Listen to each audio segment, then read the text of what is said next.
kita untuk memberikan amanah apapun itu melihat kualifikasi, ya kan? Kualifikasi itu penting karena apa? Akan terkait dengan apa? Hak dia nanti menunaikan kewajibannya. Kalau tidak kualifikasi, tidak sesuai dengan kualifikasi, kita punya kewajiban untuk menyampaikan dia pada kualifikasi yang dikehendaki. Kan sama di perusahaan juga begitu. Kita menerima misalnya anak SMK, jurusannya kan bisa macam-macam. Kita menerima anak SMA, jurusannya kan bisa macam-macam. Sedangkan di perusahaan ini kita hanya butuh misalnya dengan kualifikasi kemampuan skill seperti ini. Secara umur dia produktif, tapi mungkin secara kemampuan butuh dilatih. Kira-kira gitu nggak? Ya. Maka penting ya kan, menyerahkan urusan itu kepada orang yang memiliki keahlian di dalamnya sehingga urusan itu tidak memberikan kepada orang. Wallahu a'lam bishawab. Eits, sebelum nonton vlog ini jangan lupa untuk like, komen, dan subscribe. Itu sebagai manifestasi kepapakan kaum muslimin misalnya ya, juga masuk Islam. Jadi karena apa? Karena proyeksi yang dilakukan itu menggunakan pendekatan yang spesifik. Maka kemudian Amr bin Al-As ya, pertama-tama menemui adiknya karena memiliki perangai yang lebih lembut ya. Dan dikatakan kepada Abad bin Al-Julanda, aku adalah utusan Rasulullah Muhammad SAW untuk menghadap kepada anda dan saudara anda, penguasa Oman. Lalu temuilah saudaraku lebih dahulu karena dia lebih tua dan lebih berkuasa daripada aku. Aku akan mencoba mengantarkanmu hingga dia bisa membaca suratmu.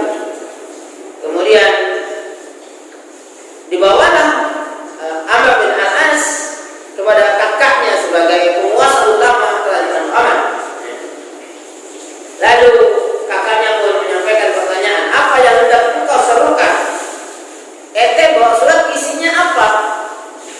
Maka dibacakan isinya ada untuk mengajak masuk Islam, mempercayai bahwasanya Muhammad bin Abdullah bin Abdul Muttalib bin Hashim telah mendapatkan wahyu dan diutus oleh Allah untuk menjadi basyira wa nadhira, dan diajak untuk masuk Islam dan disampaikan bahwasanya Islam ini akan menguasai daratan dan lautan.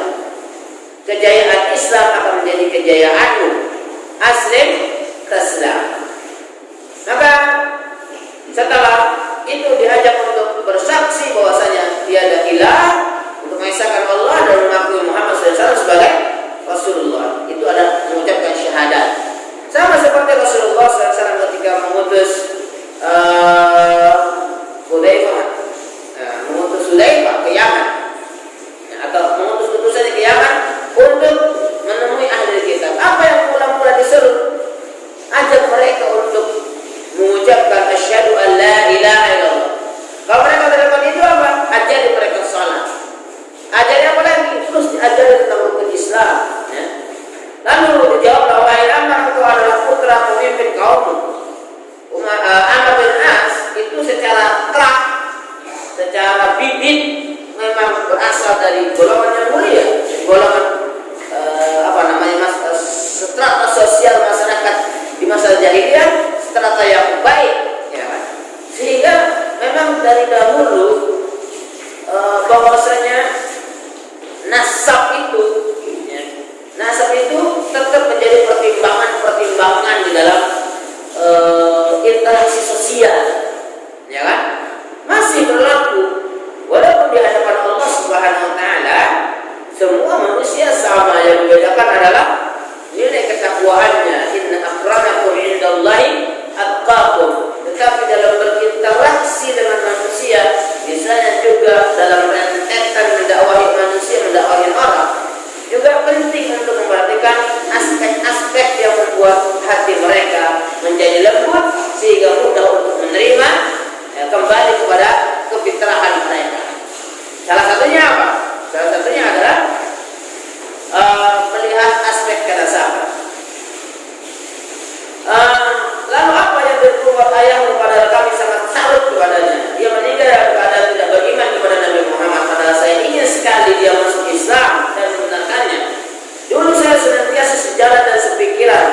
dengan ayatku, menentang Muhammad.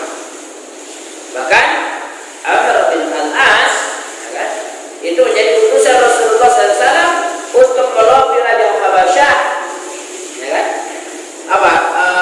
Mendeportasi Ja'far dan rombongannya ketika peristiwa hijrah pertama, ya kan? Sebelum hijrah Muhammad SAW ke Madinah. Dan itu bukan aib. Apakah siapa namanya Raja Oman kemudian menjadikan itu?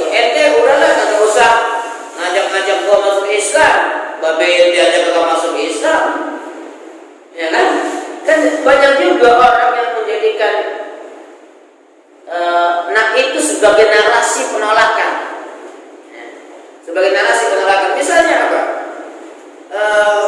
Ada seorang tokoh agama misalnya, diketahui anaknya misalnya anak perempuannya tidak pakai jilbab, diketahui anak laki-lakinya nakal misalnya, tidak seperti ekspektasi masyarakat, anak kiai kok nggak pakai jilbab, anak syekh kok nggak pakai jilbab, anak ustaz kok tidak pakai jilbab, misalnya anak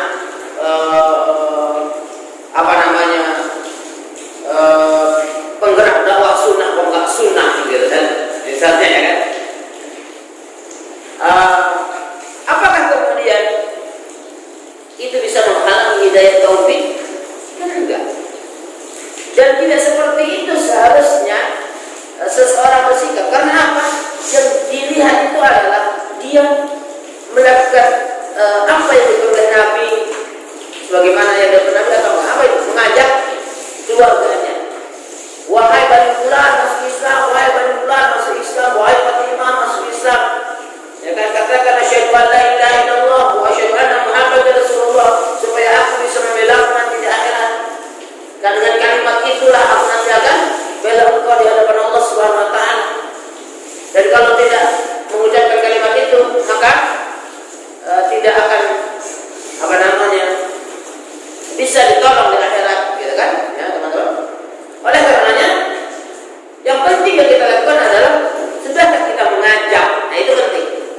Amr bin As tidak memiliki kesempatan yang sama sehingga dialog itu tetap terjadi, ya kan?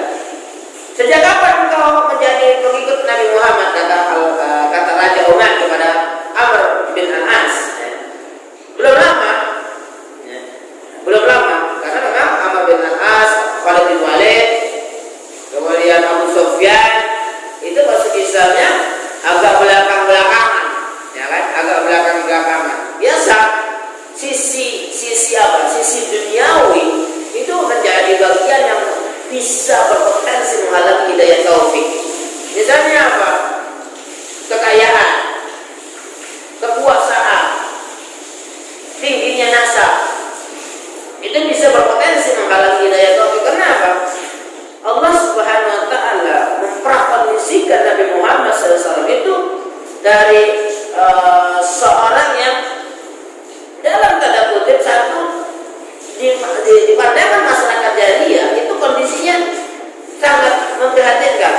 Ayahnya meninggal sebelum dia lahir, ya kan? Ayahnya Nabi Muhammad meninggal sebelum dia lahir. Bahkan ketika orang Arab membuka budaya di antara budaya Arab itu menyusukan anaknya kepada wanita dari pedalaman untuk mendapatkan kualitas ASI yang tinggi, dan wanita pedalaman itu mendapatkan upah. Nabi Muhammad SAW tidak dilirik ketika diketahui statusnya yatim. Lah, kalau dia yatim, siapa yang gaji gua? Gitu kata para wanita dari pedalaman Bani Sa'ad, ya, dikala itu. Sehingga orang-orang Quraisy bilang, dia itu kan anak yatim. Masa saya sebagai penguasa misalnya,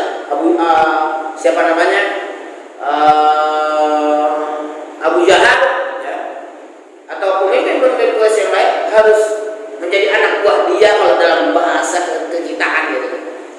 Naik tensinya. Ya. Tapi ketika kemudian Nabi Muhammad setahap demi setahap terus banyak pengikutnya, sehingga dilihat bisa memenangkan perang Badar, ya kan, memenangkan perang Khandaq,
itu melihat kualifikasi, ya kan? Kualifikasi itu penting karena apa? Akan terkait dengan apa? Hak dia nanti menunaikan kewajibannya. Kalau tidak kualifikasi, tidak sesuai dengan kualifikasi, kita punya kewajiban untuk menyampaikan dia pada kualifikasi yang dikehendaki. Kan sama di perusahaan juga begitu. Kita menerima misalnya anak SMK, jurusannya kan bisa macam-macam. Kita menerima anak SMA, jurusannya kan bisa macam-macam. Sedangkan di perusahaan ini kita hanya butuh misalnya dengan kualifikasi kemampuan skill seperti ini. Secara umur dia produktif, tapi mungkin secara kemampuan butuh dilatih. Kira-kira gitu nggak? Ya kan? Maka penting ya kan? Menyerahkan urusan itu kepada orang yang memiliki keahlian di dalamnya, sehingga urusan itu tidak memberikan mudarat. Wallahu a'lam bishawab. Semoga Allah Subhanahu wa taala turunkan rahmat-Nya di hari ini dengan turunnya bersama dengan